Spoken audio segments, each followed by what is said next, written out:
Daf Yud Zayin, nous commençons à la deuxième ligne, Ravada Berid Rav Yitzhak Amar. Ravada Berid Rav Yitzhak se rapporte sur la question de la Gemara que nous avons vue plus haut. La Gemara avait rapporté une contradiction entre la Mishnah Masechet Midot et la Mishnah dans Masechet Tamid concernant cette pièce Lishkat Atlaim. Donc nous allons reprendre la question. Nous avons une première Mishnah dans Masechet Tamid où dans le Bet HaMoked, dans cette place, dans cette pièce où se trouvait un feu pour réchauffer les Kohanim, il y avait 4 chambres. La Mishnah nous a donné la place de l'Ishkat Atlaim, là où les animaux étaient inspectés, voir qu'il n'y ait pas de moum, qu'il n'y ait pas de défaut. Et la Mishnah avait précisé que l'Ishkat Atlaim se trouvait à l'angle nord-ouest. Ensuite, la Mishnah nous donne le nom des 3 autres lishkot pour terminer avec la lishka du Lechem Apani.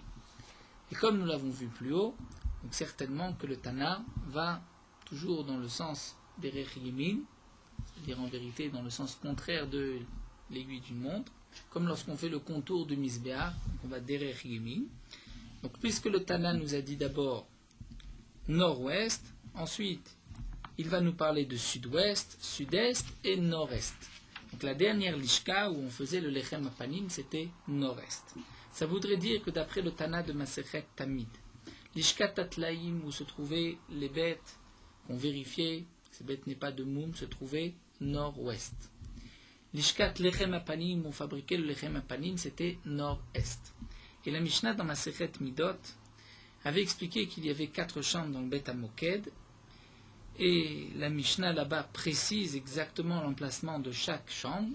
Et la Mishnah nous a dit que l'Ishkat Lae à Korban, l'Ishkat Atlaim, où se trouvaient les bêtes pour les Korbanot, c'était sud-ouest.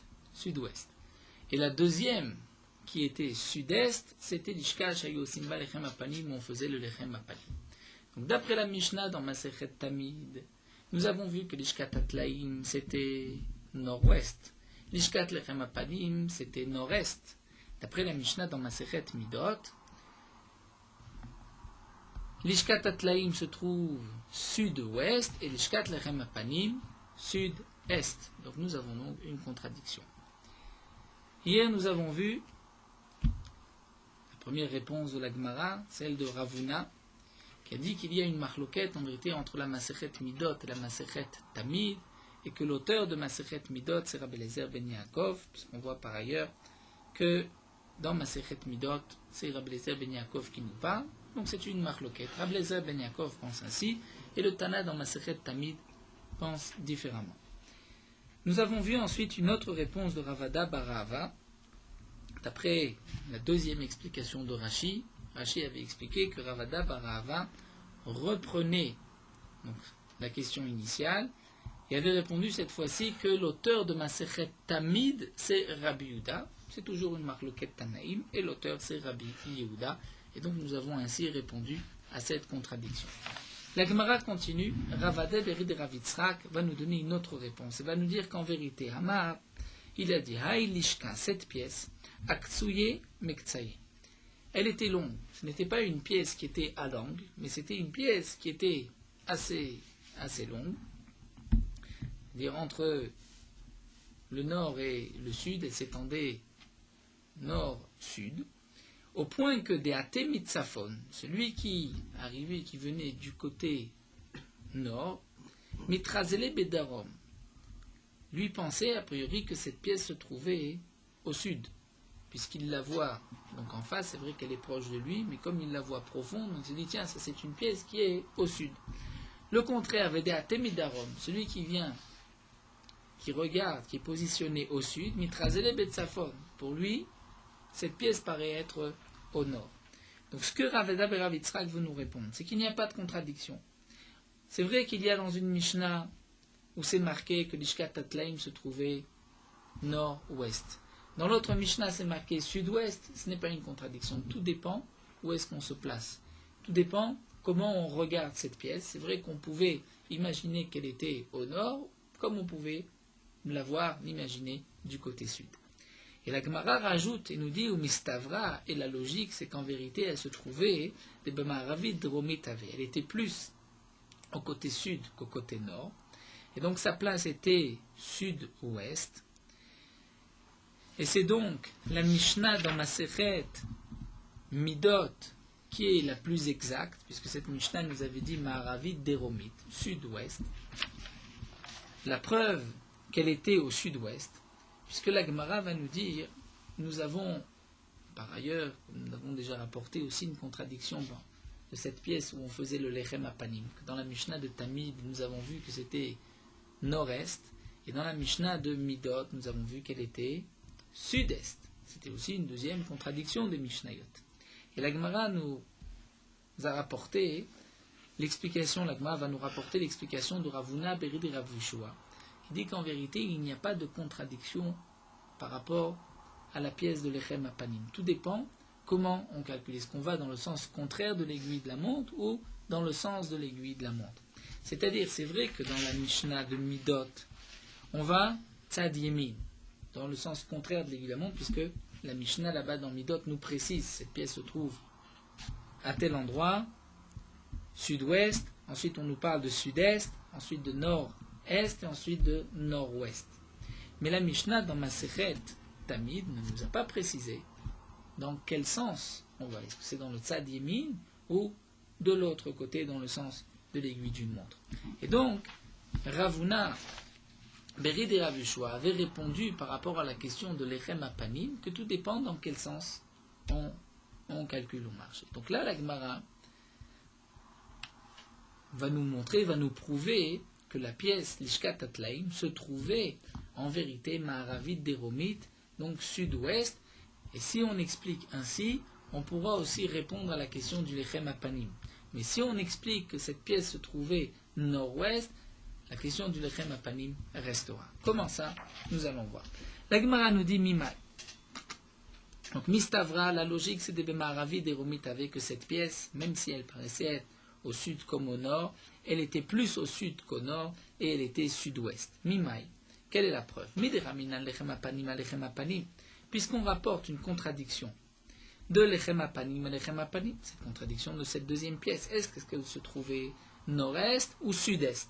Ou Meshaninan, et on répond ainsi, Amaravuna Rav Yeshua, Mark Achashid Derech Yemin, ou Mark Achashid Derech Smol. Dans une Mishnah, on va Derech Yemin, c'est-à-dire la Mishnah de Masechet Midot, va dans le sens contraire de l'aiguille d'une montre, Derech Yemin, en allant à droite, ou Mark Achashid Derech Smol, et la Mishnah de Masechet Tamid va dans l'autre sens, Derech Smol, dans le sens de l'aiguille d'une montre. Et donc, nous dit la Gemara, nous tournons la page. Et Amra Pishlama Bemaravid Deromit, si tu dis qu'en vérité, donc la Lishkat Atlaim se trouve Maravid Deromit sud-ouest. Haïno de Metaretz Lechem Apanim Alechem Apanim, c'est ainsi qu'on pourra répondre la contradiction de Lechem Apanim Alechem Apanim. Comment ça? On va dire, et nous allons reprendre la Mishnah qui se trouvait d'Aftetvav Amudbet, donc la Mishnah de Masechet Midot, la deuxième, puisque c'est marqué que Maravid Deromit, sud-ouest, était Lishkat Laïa Korban. Ensuite, sud-est, c'est la Lishka où on faisait le Lechem Apanim. Si on dit que c'est Dafka, c'est cette Mishnah qui est la plus exacte, Laïa Korban c'était sud-ouest, donc on comprend que Lechem Apanim se trouve au sud-est. Donc voyons voir comment on répond l'autre Mishnah.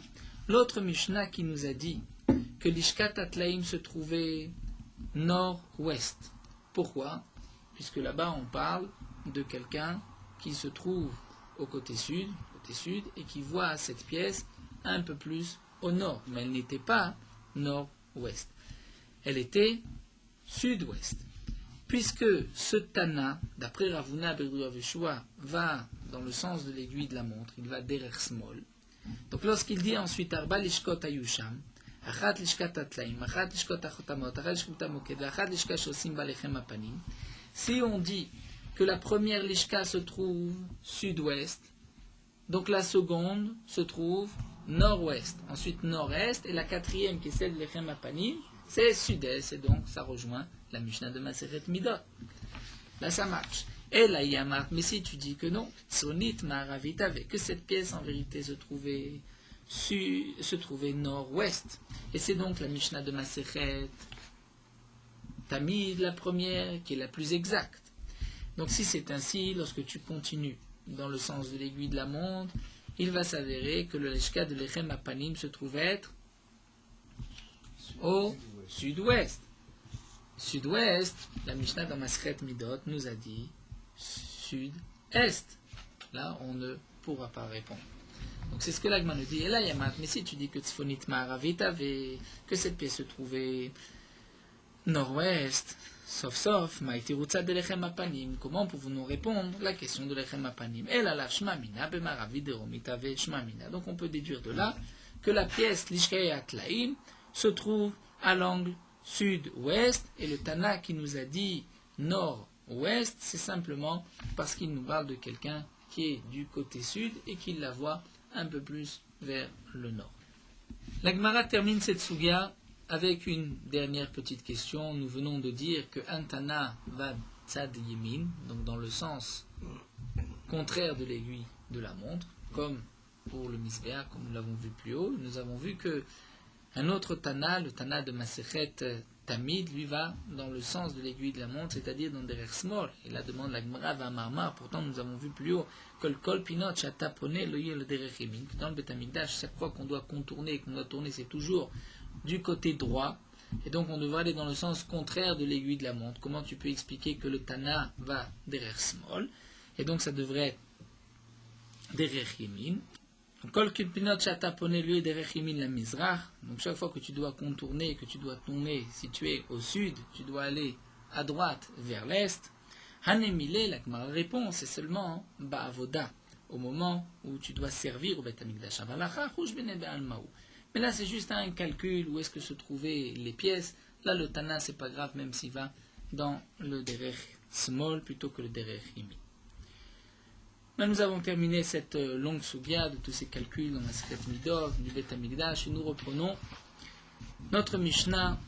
Nous avons vu chez Kohen Gadol, Makriv Chelek Barosh, Notel Chelek Barosh, que le Kohen Gadol a la priorité, il peut être Makriv, prendre les morceaux qu'on doit brûler sur le Misbéach en premier, les morceaux qu'il veut, et aussi Notel Chelek Barosh. Au moment du partage des korbanot, il peut prendre la part qu'il veut en premier, sans tenir compte des autres Kohanim, du partage des autres Kohanim.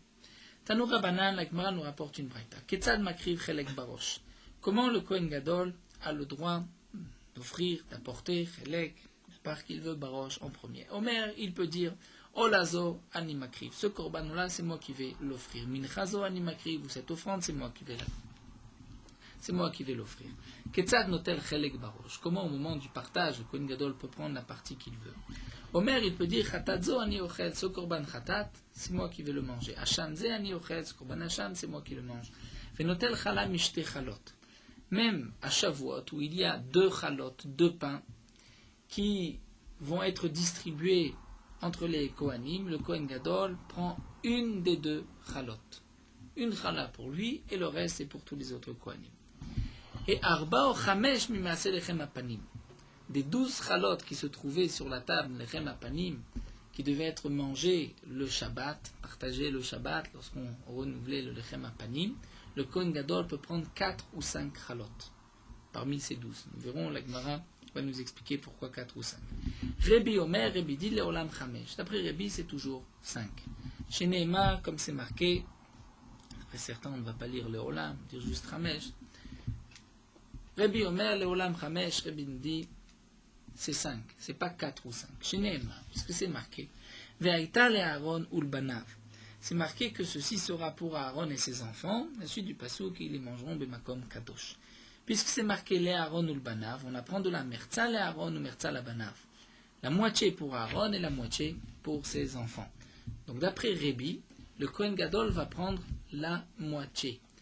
D'après les Chachamim, il ne prend pas une moitié entière. Il doit prendre un peu moins que la moitié. Mais d'après Rebi, il y a moitié pour Aaron, moitié pour ses enfants, pour les autres Kohanim.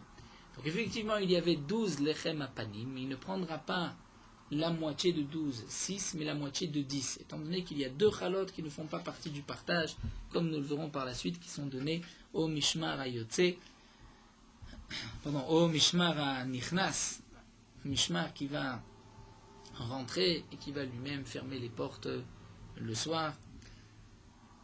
C'est ce Mishmar-là qui prendra ces 2 chalot, donc il reste 10 chalot à partager, le Kohen Gadol pourra en prendre 5 d'après Rébi. Donc la Gemara va développer cette braïta. Hagufa Kashia, la Gemara nous dit tout d'abord, tu as une contradiction interne dans cette braïta. Amarta, tu dis au début, notel chala, achat mishte chalot. Il va prendre une chala de 2 chalot, donc la moitié. Mané, qui est l'auteur de ce début de cette braïta, de cette recha? Rébi, c'est Rébi d'Amar Palgashakil qui a dit qu'il prend la moitié. D'après les Chachamim, le Kohen Gadol ne prend pas une moitié entière, donc il devrait prendre moins qu'une chala. Ima Metziata, si on continue, c'est marqué Arba o Chamesh, Mima, c'est l'Echem Apanim, qui prendra 4 ou 5 chalot de l'Echem Apanim. Si on dit 4, c'est pas exactement la moitié, donc là ce n'est plus Rébi. Atan les Rabanan, ce sont les Chachamim. De Amre lo Shakil Palgak, on dit que le Kohen Gadol ne prend pas juste la moitié, il prend moins. Ima Sefa, et lorsque tu continues cette même braïta, c'est marqué Rébi Omer, l'Olam Chamesh, que d'après Rébi on prend 5. Donc il s'avère que dans la même braïta, on commence avec Rébi, on intercale les Chachamim, et ensuite on reprend Rébi, Rechav et Sefa Rébi, le début, la fin c'est Rébi, Metziaté, Rabanan, au milieu c'est les Chachamim. Amar Abaye répond, Recha Metziata Rabanan, nous dit Abaye, en vérité, le début, au Metziata, la partie du milieu, c'est les Chachamim, c'est-à-dire, ce qui est marqué qu'il prendra une des 2 chalot, ce n'est pas d'après Rébi, c'est d'après les Chachamim. Bien que d'après les Chachamim, le Kohen Gadol ne prend pas juste la moitié, il prend un peu moins que la moitié. Mais là, la Gemara nous dit, Umodu Rabanan Beproussad, la Vuracharal, Mitvele le Kohen Gadol. Le Kohen Gadol ne peut pas prendre un demi-pain, un morceau du pain. Ce n'est pas un kavod de Kohen Gadol, donc il prendra un pain entier. C'est vrai que normalement, il devrait prendre moins qu'un pain, puisqu'il y a 2 pains à Shavuot, mais on ne peut pas donner au Kohen Gadol moins qu'un pain, il faut qu'il soit chalem. Donc on lui donne tout un pain.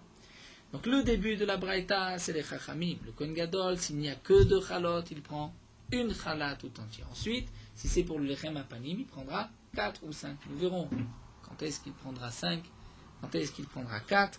D'après les Chachamim, donc il prendra, on va dire 4, puisqu'il faut moins que la moitié. Et ensuite, la Gemara, la braïta nous rapporte l'avis de Rébi, qui dit que c'est toujours la moitié, c'est toujours 5, la moitié de 10 et non pas de 12, comme nous le verrons. La Gemara continue et nous allons poursuivre Daf Yutret, encore quelques lignes jusqu'à la Mishnah. Uma yarba o chamesh. La Gemara demande alors pourquoi 4 ou 5? D'après les Chachamim, nous avons vu que c'est un peu moins que la moitié. Donc pourquoi 4 ou 5? Dans quel cas il prend 4, dans quel cas il prend 5? La Gemara nous répond, nous avons une autre marloquette entre Rabbi Yehuda et Rabbanan. C'est d'autres Chachamim. Souvent, la Gemara nous parle des Rabbanan, et nous allons parler des Rabbanan d'après Rabbi Yehuda et des Rabbanan d'après Rabbanan. C'est les mêmes Rabbanan. Ce n'est pas toujours les mêmes Rabbanan, ça dépend des époques. En général, parce qu'il y avait plusieurs Chachamim qui étaient du même avis, on les appelait Rabbanan. Donc il y a ici les Rabbanan qui sont marloquettes avec Rébi, et nous avons les Rabbanan qui sont marloquettes avec Rabbi Yehuda. De quelle marloquette il s'agit? La Gemara va nous l'expliquer. Les Rabbanan de Amré, les Chachamim qui ont dit, c'est une marloquette dans Masechet Souka, Bezrat Hashem, la prochaine Masechet après Yoma. Les Rabbanan de Amré nichnas notel shesh veyotze notel shesh. Comme nous verrons dans Masechet Souka, les Mishmarot, les Kohanim étaient divisés en 24 groupes, 24 Mishmar, 24 gardes. Chaque Mishmar travaillait une semaine. Pendant la semaine, le Mishmar était divisé en Bet Av, et donc chaque Kohen travaillait un jour de la semaine. Le Shabbat, c'était tout le Mishmar. Les Mishmarot avaient dans l'année une semaine pour tel Mishmar, une semaine pour tel Mishmar. Donc dans l'année, chaque Mishmar avait environ 2 semaines, parfois même un peu plus, parfois 3 semaines dans la même année. Au moment des fêtes, comme nous allons le voir, tous les Kohanim, tous les Mishmarot pouvaient servir au Beth Amikdash. Donc si on dit que les Kohanim servaient au Beth Amikdash, ils partageaient aussi toute la nourriture, le pain, tout ce qu'il y avait à partager ensemble, puisqu'ils étaient tous de garde pendant les régalim, pendant les fêtes. Les Chachamim nous disent que chaque semaine, le changement de Mishmarot se faisait le Shabbat. Donc, Nichnas, le mishmar qui rentre, prend 6 chalot. Veyotse, celui qui sort, qui a terminé sa semaine, prendra aussi 6 chalot. Veschar, agafad latot, lo shakil. Et un salaire pour fermer les portes le soir, c'est-à-dire on pourrait dire, comme le pensera Rabbi Yehuda, comme nous allons le voir, que d'après Rabbi Yehuda, le mishmar hanichnas va prendre 7 et le mishmar hayotse va prendre 5. Pourquoi? Puisque le mishmar hanichnas qui rentre va fermer les portes que le mishmar hayotse a ouvert le matin. Donc puisqu'ils vont fermer les portes, ils vont donc recevoir en salaire, en récompense pour cela, 2 chalot en plus. Mais les chachamim ne sont pas du même avis, ils pensent qu'il y a 6 pour ceux qui sortent et 6 pour ceux qui rentrent. Donc si c'est ainsi, Mishtem Esre Ba'emiflag. D'après ces chachamim-là, le Kohen Gadol doit partager, s'il veut prendre la moitié, il peut prendre la moitié de 12. La moitié de 12 c'est combien? C'est 6. Mais comme d'après les premiers chachamim ici, nous avons vu que le Kohen Gadol ne peut pas prendre la moitié, il prend un peu moins que la moitié, donc il prendra que 5 chalot. Donc, Mishtem Esre Ba'emiflig, de 12 il doit partager, Batsir Chada Mipalga enlève une chala de la moitié, et donc Chamesh Shakil, et il ne prendra que 5. Les Rabbi Yehuda, d'après Rabbi Yehuda, c'est-à-dire d'après ces chachamim qui sont en machloket avec Rébi, ces chachamim nous ont dit parfois 4, parfois 5. Pourquoi 4 fois? Pourquoi 4 ou pourquoi 5? Tout dépend si c'est d'après les chachamim ou Rabbi Yehuda de cette autre machloket. Et d'après Rabbi Yehuda, qui dit que Nichnas Notel Sheva, que celui qui rentre va prendre 7, Shtaim Bisragafad Latot, 2 pains comme salaire pour fermer les portes ce soir-là, ce Shabbat, Veyotse Notel Chamesh, le Mishmar qui termine prend que 5. Donc, les deux ne font pas partie du partage, il n'y en a que 10 qui sont partagés, puisque les deux, c'est le salaire de ceux qui rentrent. Donc il reste 10. Si le Kohen Gadol veut se servir, il prend la moitié de 10. Mais Miflag, il doit prendre la moitié de 10. Et comme d'après ces chachamim de cette première marloquette avec Rébi, le Kohen Gadol ne peut pas prendre la moitié, mais un peu moins, il enlève un de la moitié et une chala de la moitié, et il ne prendra que 4. Donc nous avons expliqué cette braïta, la marloquette entre les rabbanan de la braïta et Rébi. D'après Rébi, le Kohen Gadol peut prendre la moitié. Donc si c'est à diviser 12, donc il prendra 6. S'il n'y a que 10 qu'on partage, il prendra 5. C'est ce que pense Rébi, puisque Rébi pense aussi comme Rabbi Yehuda. D'après les chachamim qui nous ont dit 4 ou 5, tout dépend. D'après les rabbanan ou d'après Rabbi Yehuda de cette autre marloquette dans Masechet Souka. Et la Gemara continue, Rava va nous dire qu'en vérité, Kula Rébi, toute cette Mishnah, c'est en vérité Rébi. C'est Rébi qui a dit qu'on prend toujours la moitié. Seulement ça va là que Rabbi Yehuda. Rébi lui pense comme Rabbi Yehuda, et donc, d'après Rabbi Yehuda, le Mishmar Anichnas qui rentre doit prendre 2 chalot d'office pour fermer les portes. Donc il reste 10 à partager, le Kohen Gadol prendra la moitié, il prendra 5. Alors pourquoi c'est marqué 4 ou 5? Parce que d'après Rébi c'est 5.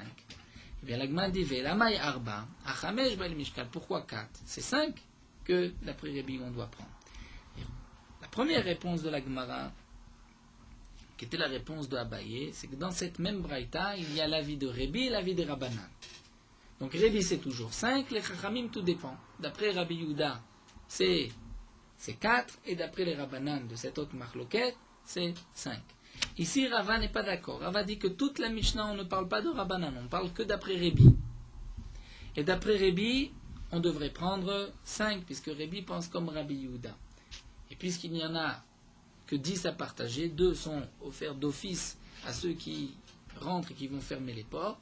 Donc, ils vont prendre 5. Alors pourquoi c'est marqué 4 ou 5?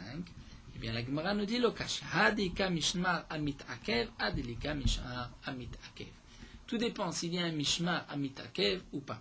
C'est-à-dire, comme nous l'explique ici Rachid, parfois le Yom Tov tombe un lundi.